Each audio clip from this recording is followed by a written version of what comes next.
And I'll say this, when they needed him the most, Will Howard delivered his very best in the playoff. I mean, 289 yards, had a touchdown, completed passes to 7 or 8 different receivers. Great job distributing the football. He's so poised back there. He's confident. You can tell he's a guy who's played so much college football. My favorite thing with Will Howard, and I've said this before on the show, I love his passion.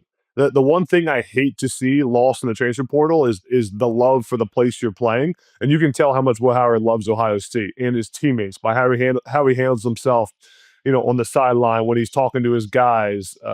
When Jack Sawyer comes off the sideline after scoring, Will Howard's the very first one there. And I thought Will Howard also made some big plays with his legs. I think I predicted a long touchdown run by Will Howard. Didn't happen, but he had a big one, but got tripped up, at the last second. Regardless of that, he made some big time plays with his legs in the fourth quarter to extend the pivotal drive that Ohio State had. So I thought Will Howard played really, really well, and he had somewhat of an up and down, some up and down moments in the season. Overall, played well, but he played his very best when his best was needed against Texas.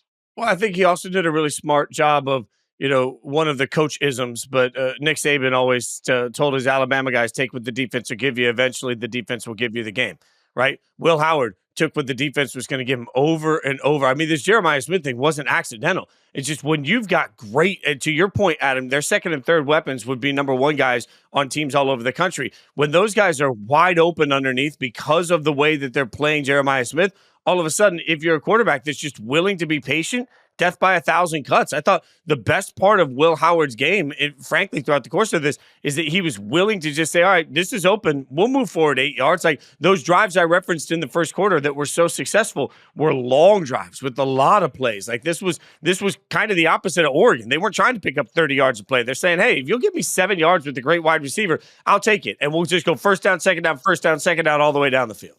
And Carol, I want to echo something you said, because the biggest turning point in this game, the biggest one, was the screen pass to Trayvon Henderson before half. That was a wild play, championship level play. Texas had just tied the game up, was rolling into the locker room with all the momentum in the world.